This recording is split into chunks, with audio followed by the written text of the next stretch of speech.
Today, I'm thrilled to share something with you that has never been revealed before. This information is transformative, and I'm excited that very few will get to witness this video. So let's dive right in.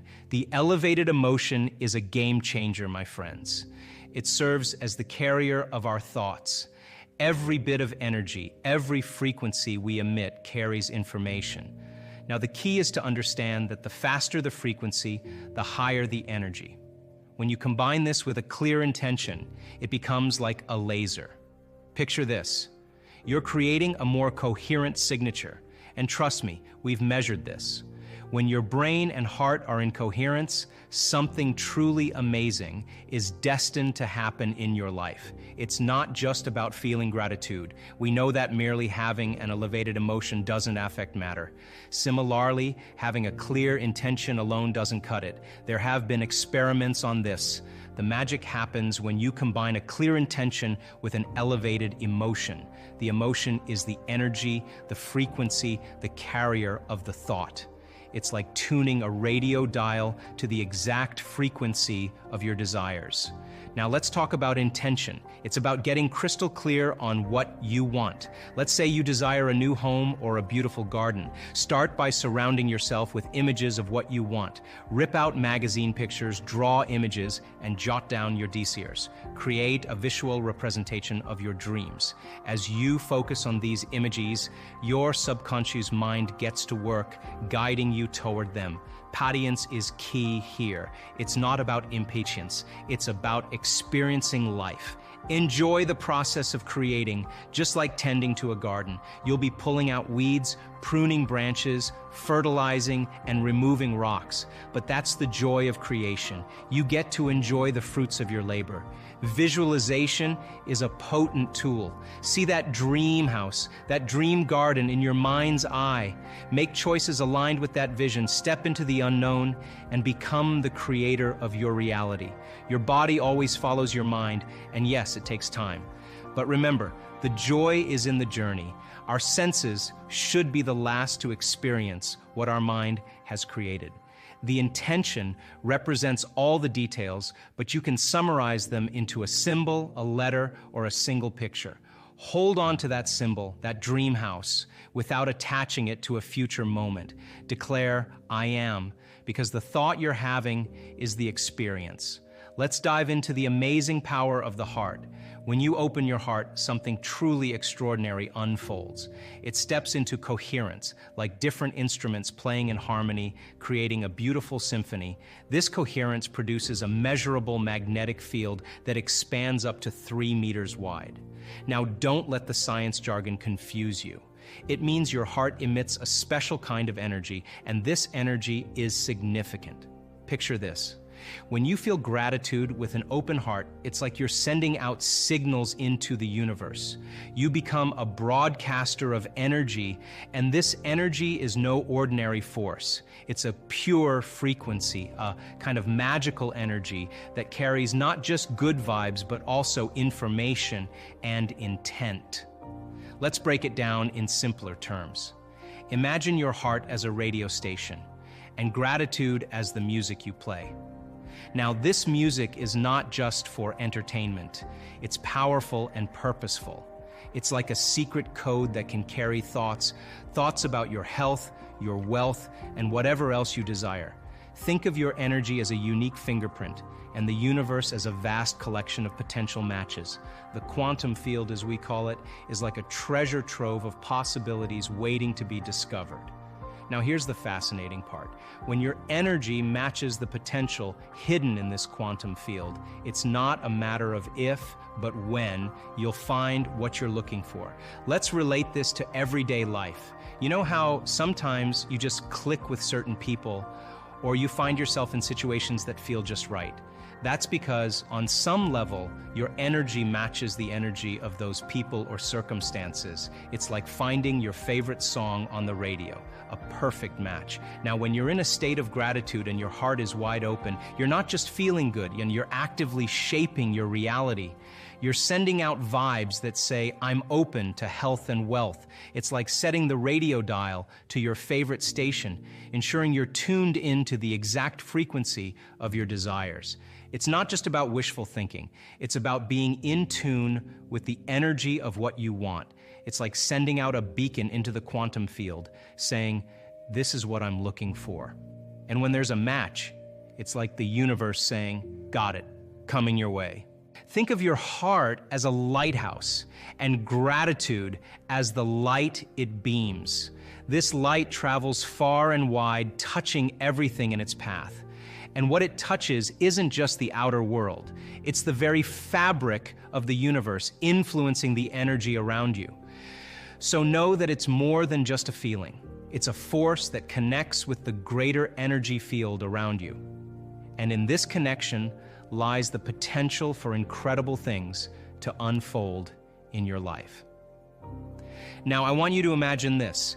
Your heart, open and grateful, is like a powerful magnet. It pulls towards you the things you desire, whether it's good health, financial abundance, or anything else that brings you joy. It's not magic. It's science working in harmony with the natural order of things. Self-regulation is crucial. If you disconnect from the energy of your future due to a life circumstance, it's essential to bring yourself back. This requires great awareness and effort. Practice it daily, and eventually you'll be able to do it in the moment, shifting from frustration to the energy of your future. Imagine having a community of people practicing this daily, connected to their future. They begin to prioritize the future over the emotions of the past.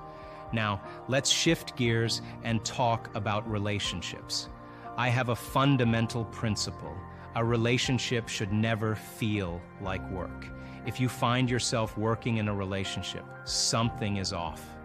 Both partners should bring their best selves to the table, celebrating life together. If you're not at your best, it's better to step back, recalibrate, and re-enter the relationship with your best self. Don't pick your partner or the relationship apart. If you need reflection, ask yourself, would you go out with you? That's the fundamental question. True love in a relationship is about happiness, not just the surface definitions we sometimes attach to it. It's about bringing your best to the relationship, creating constructive interference, growth, and energy.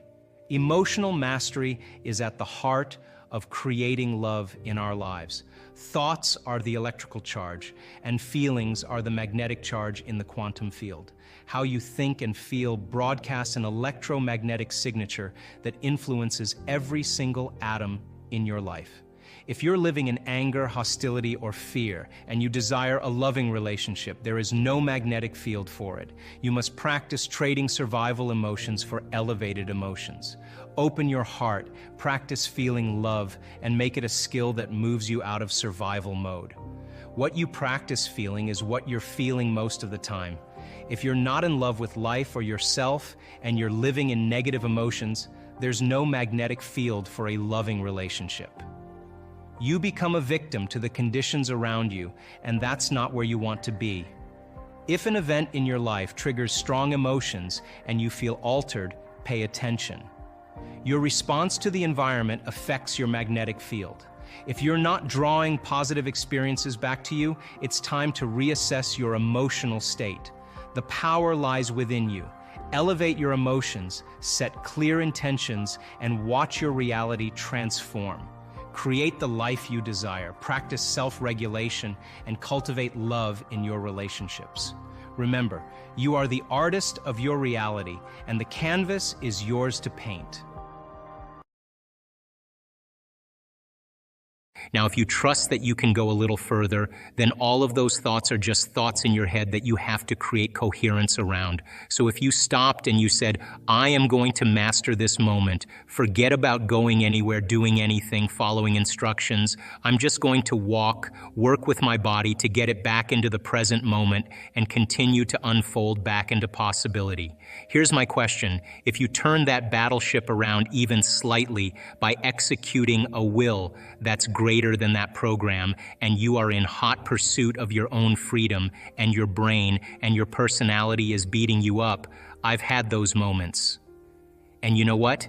It's David and Goliath. It has always seemed bigger than me because I've given it so much of my attention and so much of my energy. It is bigger than me. But when I no longer pay attention to it, just like not giving my power to it, now I can settle myself back into the present moment, and it's just the thought. And I examine that thought, I look at it, and I become very familiar and conscious of it. And then my brain will say, well, what about this? You did this wrong. It's too late. Give up. And then I address that thought. Now here's my question. 45 minutes of doing battle with your personality and continuously choosing love and unfolding deeper into it. If you make the effort to disinvest your attention and energy out of Goliath and pull energy back to you, but the next meditation that you have could be the easiest meditation for you to connect. Is it possible? So then that had to come up for you in order for you to evolve through it. Yes or no? And your body is just saying, look, I'd rather be worrying about my taxes than connect to the divine. Yes or no? There's a book that was one of my favorite books I ever read. It's called The Red Lion.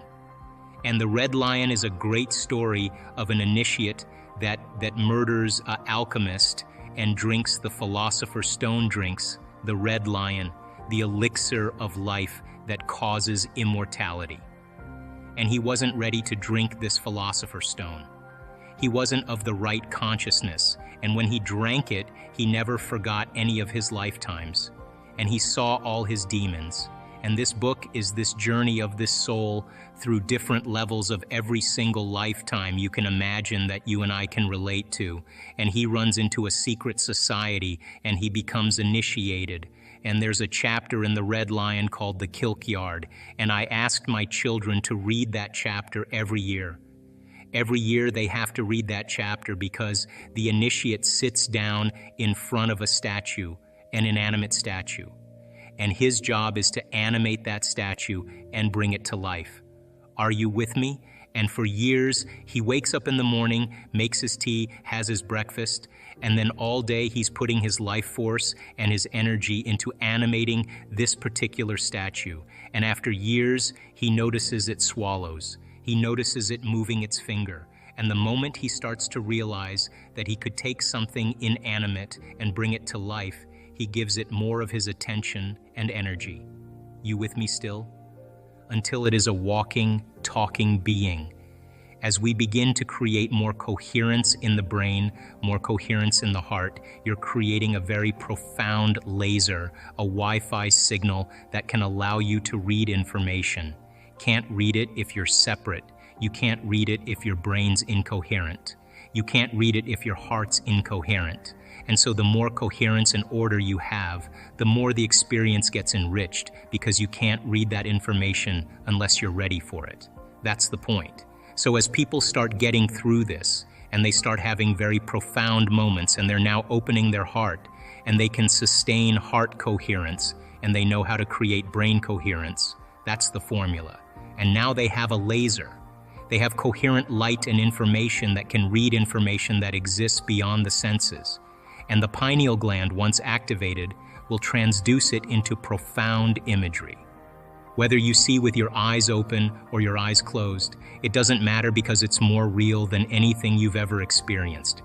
Let's have a small pause here. It's the next part. Dr. Zhou is going to talk about his research about the 4 states of matter. Listen carefully, this is very important. And so I started researching, and I found that there's 4 states of matter. There's solids, there's liquids, there's gases. And the biggest, most abundant form of matter, what's called plasma. And plasma is when you have a negative charge and a positive charge, and they haven't formed an atom yet. So if you have a negative charge and a positive charge, then you're going to have an electrical current running between the two and a field around that current. And the universe really, stars connect through plasma. Everything connects through plasma. S. Intention is, you may say, I want a healing, I want a new job, I want a new relationship. Now, the moment you ask the question, the what if question, what would it be like to be in love? What would it be like to have a new job? What would it be like to be in a new relationship, to do whatever, to be healed? The moment you ask that question, the part of your brain called the frontal lobe, which is the crowning achievement of the human being, 40% of your brain is the frontal lobe. It's the workshop, it's the creative center. Frontal lobe has connections to all other parts of your brain. The moment you ask an open-ended question, you speculate a possibility.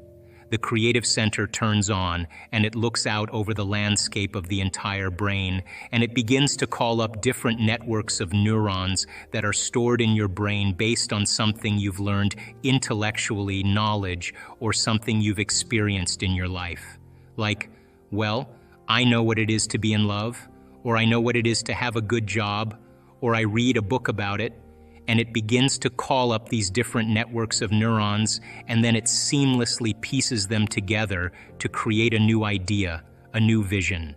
Now listen, your body's gonna go like, well, we gotta get a cup of coffee, and you gotta go, I'm tired, and you gotta go, body, you're not the mind, I'm the mind right now. You're gonna sit here, I'm gonna feed you, you're gonna get your coffee, you're going to do all those things, but right now, this is my time. You're going to obey me. Right? So now the body's no longer the mind, you're the mind. And so when it wants to get up and you become aware of it, you return back to the present moment. Every time you do, that's a victory. And you're changing some aspect of yourself. So then ask yourself, I do this all the time. Write down 4 thoughts that you're going to stay conscious of the whole day. I can't, it's too hard. You'd be surprised the moment you become conscious of what those thoughts are, how unconscious you've been to them all day, all for weeks on end. Write down what you speak, how you speak, 4 things you want to change, how you act, how do you act? Do you complain? Do you blame? Do you make excuses? Do you feel sorry for yourself? That's a victim consciousness. What emotions do you live by? Is it possible that you're so used to living by guilt you don't even know it's guilt, it just feels like you? Do you allow your energy to drop? Become conscious of those states of mind and body and review them and say, this is the old self. Then say, what thoughts do I want to fire and wire in my brain? And start firing and wiring and start feeling it. What behaviors will I demonstrate today? What choices will I make? One day, one lifetime, just like you did, rehearse them. Rehearse the whole entire thing. Begin to install the neurological hardware in your brain. And if you keep installing it, the hardware is going to become a software program, and you're going to start thinking and acting that way. And then here's the tough part. Can you teach your body emotionally what your future is going to feel like before it's made manifest? And don't get up until you feel that way. Now practice that for a few days and then see if you can stay in that state and watch all of a sudden all those weird doors start opening for you.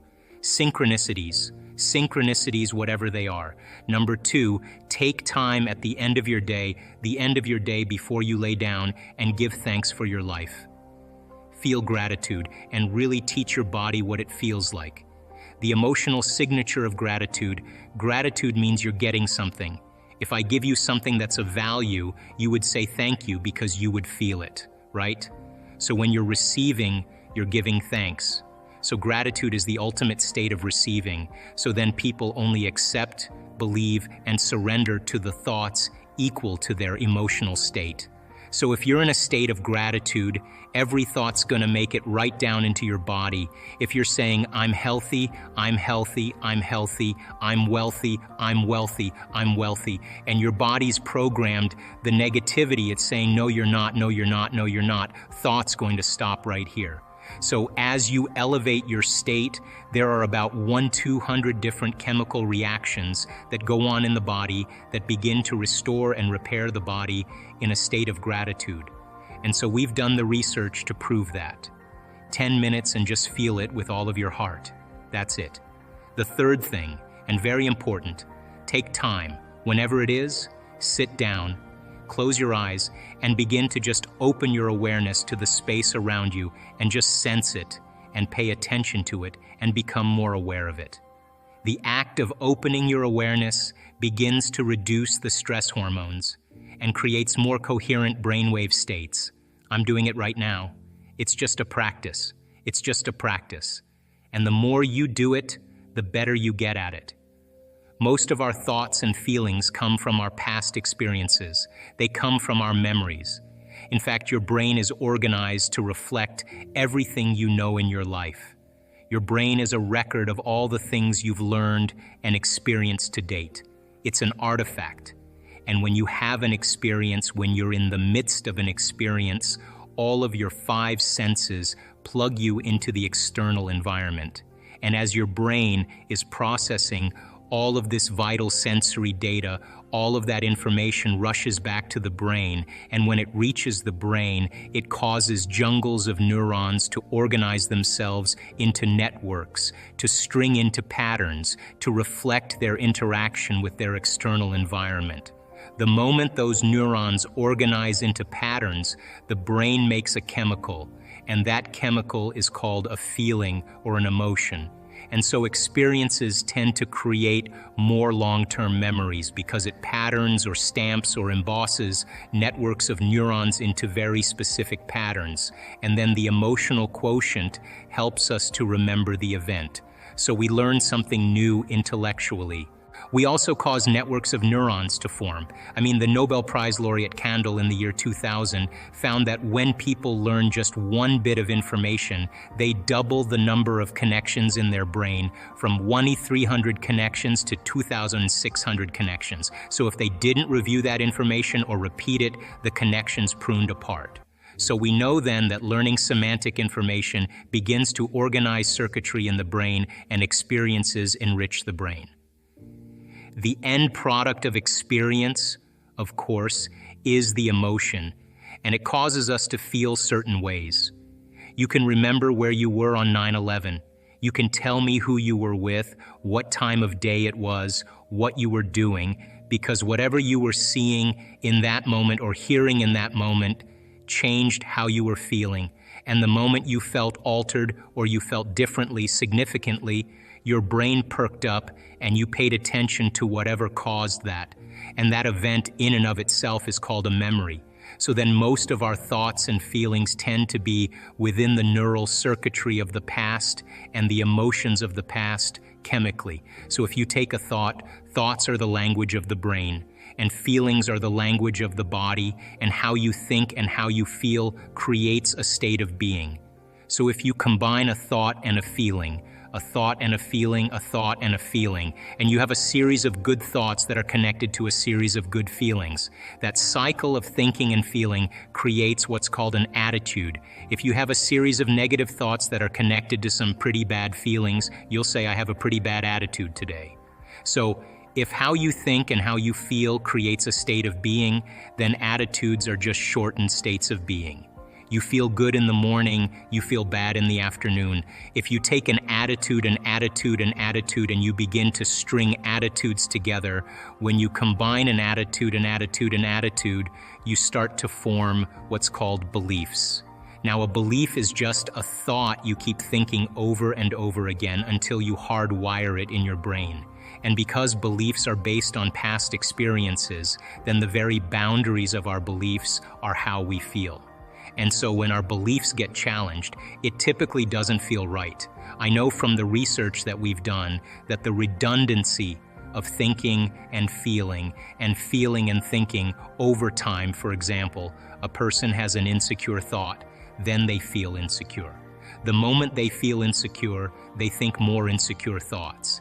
They fire and wire more circuits in their brain to feel more chemicals of insecurity. And then once they're feeling insecure, they think more insecure thoughts. And they do this over and over again. Right on the other side of your fear is courage. Right on the other side of your sadness is joy. It's the same energy. It's just trapped in the body. And when you stretch yourself past that point and you break free from the chains of those emotional addictions, the side effect of that is called joy. And the body is liberated from that level of mind. And when that happens, there's available energy to create with. And so when you break through that, you begin to love yourself. You begin to respect yourself. And you begin to love and respect others because you see yourself in them. And now that you're free from it, you can understand them with compassion without knee-jerking in the same way. So the difficulty here is really making the time to do it. And if you began to think about a new way of being and you moved into a state where you said, I'm not going to get up until I am this person. And not only did you memorize it neurologically in your brain, but you allowed the thoughts that you were thinking to become the experience to the point that your body, as the unconscious mind, began to live in that future reality in the present moment. And when you got up, when mind and body were working together in that state of being, and you said, I'm going to maintain the state of being my entire day, and I don't care. Bring on the challenges, because I want to test my greatness. And you did that the entire day. The end of your day, when you finished your day, more than likely you'd have more energy than when you started. The literal translation of the word meditation in Tibetan means to become familiar with. The symbol means to become familiar with.